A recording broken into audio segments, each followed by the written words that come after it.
Moral English गुरु या चॅनलमध्ये आपल्या सर्वांचं स्वागत. विद्यार्थी मित्रांनो, आपण या व्हिडिओमध्ये पाहत आहोत इंग्रजी वर्ग 9वा कविता 1.1 वॉक अ लिटिल स्लोअर या कवितेचा इंग्लिश वर्कशॉप.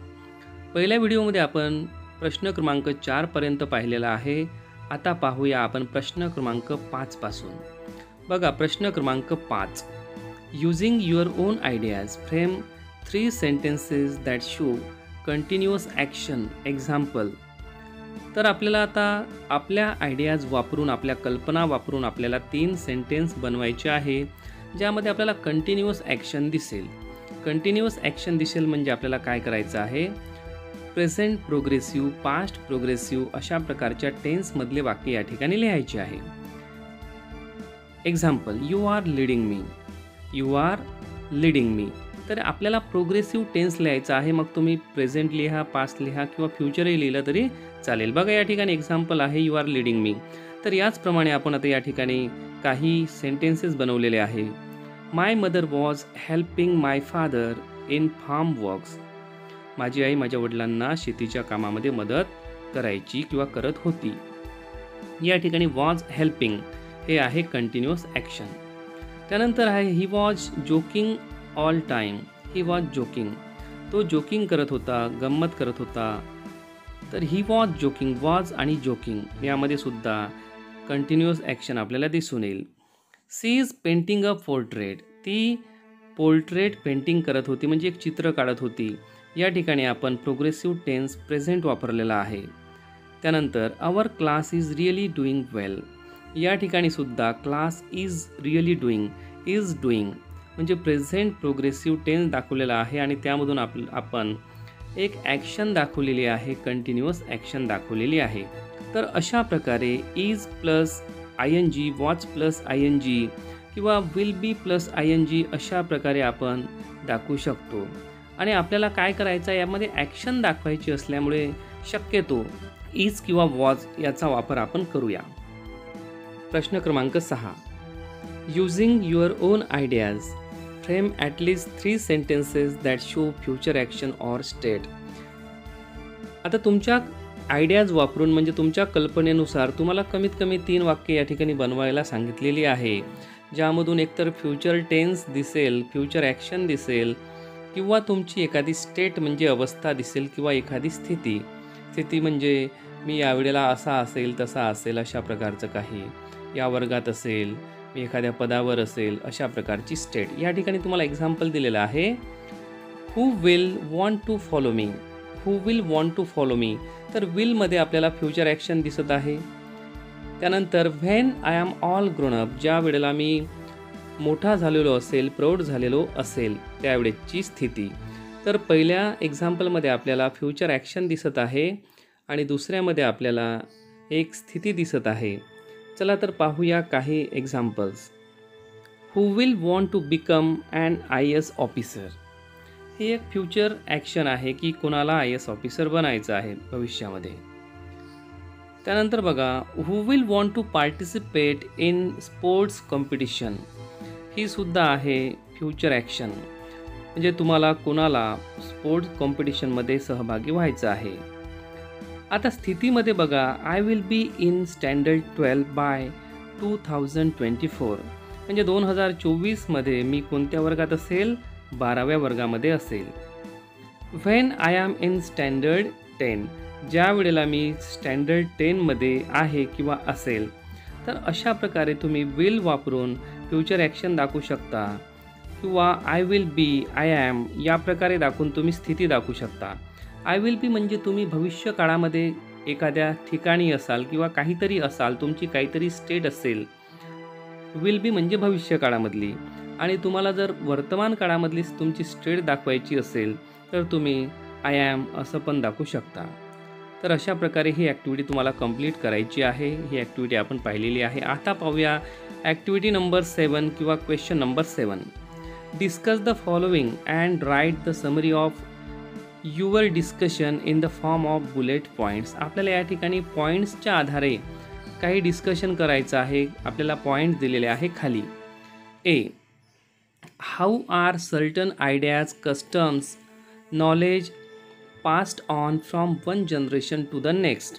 आता आपल्याला या ठिकाणी विचारलेलं आहे कशा प्रकारे काही आयडियाज, काही कल्पना, काही कस्टम्स म्हणजे प्रथा, रूढी किंवा काही ज्ञान, नॉलेज हे एका जनरेशनपासून दुसऱ्या जनरेशनपर्यंत कसं पास ऑन होत राहते, कसं ते जाते, तर कसं जात असेल, का जात असेल, तर याबद्दल आपल्याला विचारलेलं आहे की ते कसं एका जनरेशनपासून दुसऱ्या जनरेशनपर्यंत कसं जाते.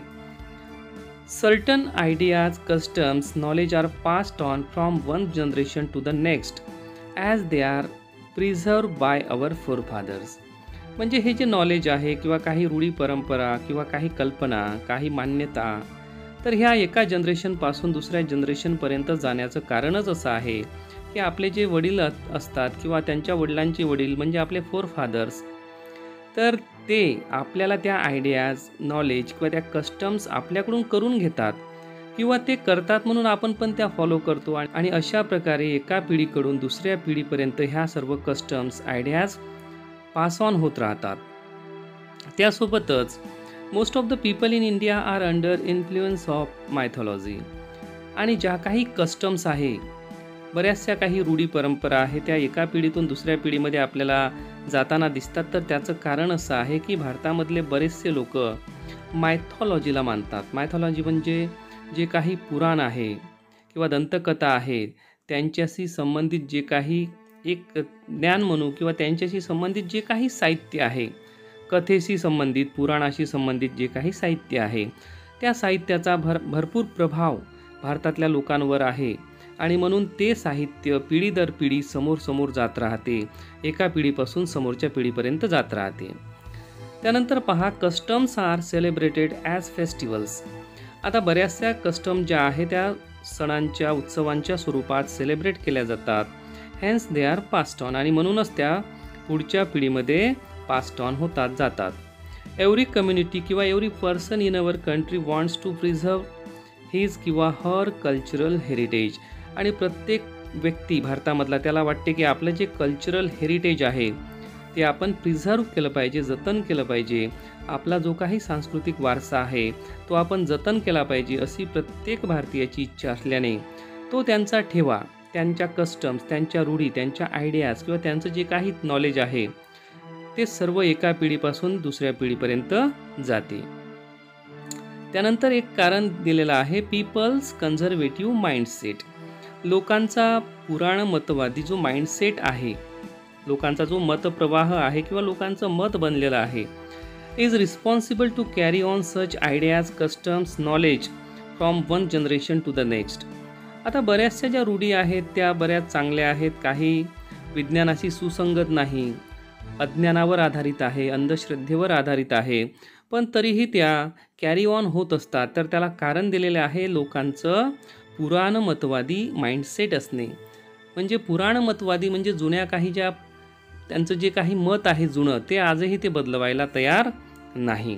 तर या प्रकारे आपण या ठिकाणी लिहू शकतो.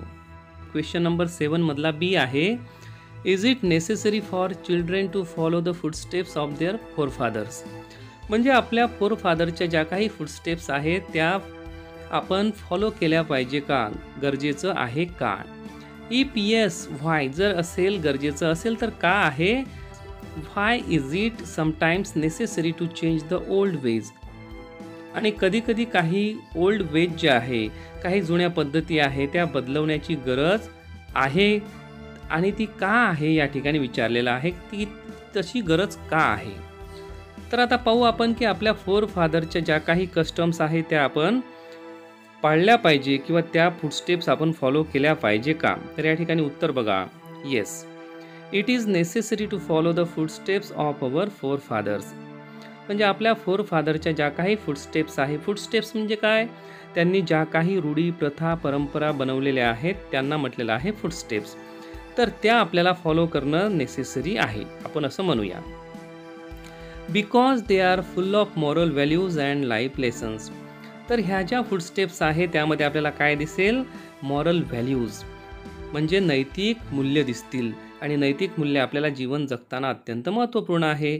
आणि त्यासोबतच लाईफ लेसन्स आहे, जीवनाचे जे लेसन्स आहे, धडे आपल्याला त्या गोष्टींमधून, त्या फुटस्टेप्समधून, त्यांच्या ज्या काही त्यांनी जीवन जगलेलं आहे, तर त्या जीवनातील ज्या अनुकरणामधून, म्हणजे त्या जीवनामधलं जर आपण अनुकरण केलं तर त्यामधून आपल्याला नैतिक मूल्ये मिळतील आणि आपल्याला जीवनाचे धडे मिळतील. म्हणून आपण त्या फॉलो केल्या पाहिजे. आता बघा, आपण त्या चेंज केल्या पाहिजे का, यावर आपण उत्तर लिहिलेलं आहे. Sometimes we must try to change some of the old traditions as they are based on superstitions which are reasonless and do not have scientific values. तर आता काही ज्या काही ट्रॅडिशन्स आहे, ओल्ड ट्रॅडिशन्स आहे, त्या आपण बदलवल्या पाहिजे. का बदलवल्या पाहिजे? कारण त्या कशावर आधारित आहे? अंधश्रद्धेवर. आणि अंधश्रद्धेमध्ये कुठलंच ज्ञान नसते. आणि त्या ज्या अंधश्रद्धा आहे किंवा त्या ज्या काही ट्रॅडिशन्स आहे ज्या आपल्याला बदलवायच्या आहे किंवा आपण बदलवल्या पाहिजे, त्या रिझनलेस आहे, म्हणजे त्यामध्ये कुठलंही तर्क नाही. आणि जी गोष्ट तर्कहीन असते ती गोष्ट करण्यामध्ये काहीच अर्थ नसतो. आणि त्यासोबतच ती कशी आहे? सायंटिफिक व्हॅल्यू नसलेली आहे. त्यामध्ये कुठलंही वैज्ञानिक मूल्य आपल्याला दिसून येत नाही. त्यामुळे आपण त्या बदलवण्याचा प्रयत्न केला पाहिजे. प्रश्न क्रमांक 8. Do you have a role model? What qualities do you appreciate in your role model? तुमचं कोणी रोल मॉडेल आहे का? म्हणजे तुमचा असा कोणी एखादा आदर्श व्यक्ती आहे का ज्याला तुम्ही तुमचा रोल मॉडेल म्हणून बघता? आणि त्यांच्यामध्ये कोणत्या क्वालिटीज आहेत ज्या तुम्ही ॲप्रिशिएट करता? अशा प्रकारचा प्रश्न आपल्याला विचारलेला आहे. तर या प्रश्नाचं उत्तर लिहिताना तुम्ही कोणत्याही क्षेत्रातला एखादा यशस्वी किंवा ज्याने काहीतरी विशेष असं केलेलं आहे, मग एखादं काम करताना तो अयशस्वी जरी झाला तरी चालेल, परंतु ते काम करताना त्यानं जर काही विशेष असं केलं असेल की ज्यामधून तुम्हाला प्रेरणा मिळेल, तर तशा व्यक्तीचा उल्लेख तुम्ही या ठिकाणी करू शकता. मी या ठिकाणी डॉक्टर बाबासाहेब आंबेडकरांविषयी लिहिलेलं आहे. बघा उत्तर. My role model is doctor Babasaheb Ambedkar. He is the architecture of Indian constitution and the first law minister of India. तर बाबासाहेब आंबेडकर हे भारतीय संविधानाचे निर्माते आणि भारताचे पहिले लॉ मिनिस्टर आहेत. His hobby of reading astonish me a lot. त्यांचं जे वाचनाची सवय होती त्यांची, ती मला चकित करणारी आहे. He was the most educated person in India. आणि भारतामध्ये त्या काळातले सर्वात शिक्षित व्यक्ती म्हणून त्यांचं नाव घेतल्या जायचं, आजही घेतल्या जाते. I appreciate his hard work, his dedication for his country. आणि मला त्यांच्यामधले काही जे ॲप्रिशिएट करण्यासारखे गुण आहेत ते आहे हार्ड वर्क. कठोर परिश्रम घेण्याची ताकद त्यांच्यामध्ये होती. त्यांचं जे समर्पण होतं, डेडिकेशन त्यांच्या देशाप्रती, ते फारच उत्तम होतं. His commitment to uplift the downtrodden. His straightforwardness was remarkable. त्यांच्यामध्ये आणखी काही गुण आहेत जे रिमार्केबल आहे. ते म्हणजे त्यांचं कमिटमेंट. त्यांनी एक निर्धार केला होता की जे काही डाऊन ट्रॉडन पीपल आहे, जे काही म्हणजे दबे कुचले लोक आपण असं म्हणतो, त्यांना अपलिफ्ट करायचं होतं, त्यांची प्रगती करायची होती. तर त्या लोकांसाठी जो त्यांनी लढा उभारला. आणि त्यासोबतच ते कसे होते? Straight forward. त्यांचा स्वभाव होता स्ट्रेट फॉरवर्ड. ते कुणालाही भ्यायचे नाही, सरळ सरळ जे बोलायचं आहे ते बोलणारे होते. आणि तो त्यांचा गुण खरंच रिमार्केबल होता. His fight against inequality and thirst of establishing equality make me salute him and encourage me to work like him. आता त्यांच्यामधली एक थर्स्ट किंवा त्यांची जी फाईट होती अगेन्स्ट इनइक्वॅलिटी, म्हणजे अन्यायाच्या किंवा असमानतेच्या विरोधामधला त्यांचा लढा. कशासाठी? समानता प्रस्थापित करण्यासाठी. आणि त्यासोबतच थर्स्ट ऑफ इस्टॅब्लिशिंग इक्वॅलिटी, म्हणजे समानता प्रस्थापित करण्याची त्यांची तहान. त्या गोष्टींमुळे मी त्यांना सॅल्यूट करतो आणि त्या गोष्टी मला एनकरेज करतात तशाच प्रकारचं कार्य करण्यासाठी. तर अशा प्रकारे आपण वेगवेगळ्या नेत्याचं नाव घेऊन किंवा वेगवेगळे जे काही आपले रोल मॉडेल्स आहे, तुम्ही कोणाचाही या ठिकाणी उल्लेख करू शकता. तुम्हाला जे आवडेल त्यांच्याबद्दल तुम्ही या ठिकाणी लिहू शकता. प्रश्न क्रमांक 9. Think of an occasion when you did not like the decision किंवा action of your family members. म्हणजे असं एखादं ओकेजन आपल्याला या ठिकाणी मेन्शन करायचं आहे की तुमच्या फॅमिली मेंबरचं जे काही डिसिजन होतं किंवा त्यांची जी काही ॲक्शन होती तुम्हाला आवडली नाही. But realise later on that they were right. पण तुम्हाला नंतर कळलं की त्यांनी जे काही सांगितलं किंवा जी काही त्यांची ॲक्शन किंवा डिसिजन होतं ते जरी तुम्हाला आवडलं नाही, परंतु ते बरोबर होतं. तर अशा प्रकारचं एखादा ओकेजन, एखादा प्रसंग तुम्हाला या ठिकाणी लिहायचा आहे. 5 ते 8 लाईन्समध्ये तुम्हाला लिहायचं आहे. चला आता एक प्रसंग मी तुम्हाला या ठिकाणी सांगतो. तुम्ही असा दुसराही प्रसंग लिहू शकता. As most of my friends had bike. म्हणजे माझ्या बऱ्याचशा मित्रांकडे बाईक होती, 2 wheeler. So I also demanded my father for a bike. आता मी पण माझ्या वडिलांकडे डिमांड केली की मला सुद्धा बाईक द्या, कारण माझ्या बऱ्याच मित्रांकडे बाईक आहे. But my father rejected my proposal saying me still younger to have a bike. परंतु माझ्या बाबांनी मला सांगितलं की बेटा तू फार लहान आहे आणि आताच तुला बाईक वापरण्याची काही गरज नाही, तुला मी बाईक नंतर देईल. I had to go to my school on a bicycle and my friend use to come on a bike. आता माझे मित्र बाईकवर यायचे आणि मी सायकलने जायचो. I felt sad. मला फारच वाईट वाटायचं. And was suffering from inferiority complex. आणि अशामुळे काय झालं की माझ्या मनामध्ये एक हीनत्वाची भावना निर्माण झाली. त्याला म्हटलेलं आहे inferiority complex. One day unfortunately my best friend met to an accident. आता बघा दुर्दैवानं काय झालं की ज्या मित्राकडे बाईक होती त्याचा ॲक्सिडेंट झाला. And got paralysed. आणि तो त्या ॲक्सिडेंटमध्ये पॅरालाइज झाला. Now he cannot walk. आता तो चालू पण शकत नाही. आता हा प्रसंग ज्या वेळेला घडला तेव्हा मला लक्षात आलं की माझ्या वडिलांचं डिसिजन हे राईट होतं. Then I realise my father was right. तर विद्यार्थी मित्रांनो, तुम्ही अशा प्रकारचे वेगवेगळे इन्सिडेंट जे आपल्या लाईफमध्ये घडतात ते लिहू शकता. आता बघा प्रश्न क्रमांक 10. Within 2 minutes write as many phrases or sentences as you can using a little. बघा या ठिकाणी आपल्याला अ लिटिल दिलेला आहे आणि अ लिटिल वरून आपल्याला बऱ्याचशा फ्रेजेस करायच्या आहे किंवा आपल्याला काही सेंटेन्सेससुद्धा बनवायचे आहे. बघा या ठिकाणी दिलेलं आहे अ लिटिल लेटर म्हणजे थोड्या वेळानंतर.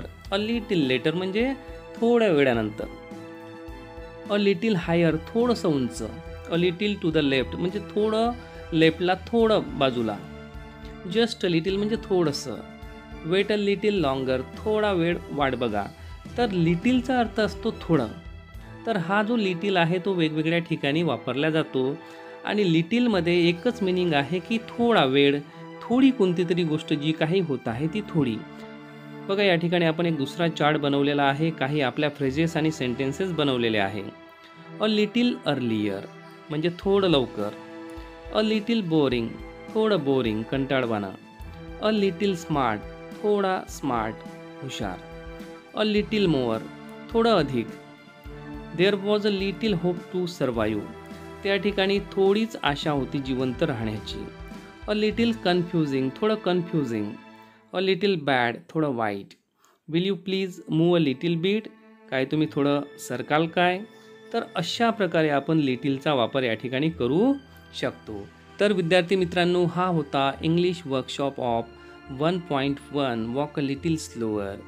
आणि जर हा व्हिडिओ तुम्हाला आवडला असेल तर नक्कीच या व्हिडिओला लाईक करा. हा व्हिडिओ आपल्या मित्रांना शेअर करा आणि अशाच प्रकारचे बरेचसे व्हिडिओ या चॅनलवर अपलोड झालेले आहेत, ते सुद्धा आपण पाहू शकता. Thanks a lot for watching moral English Guru.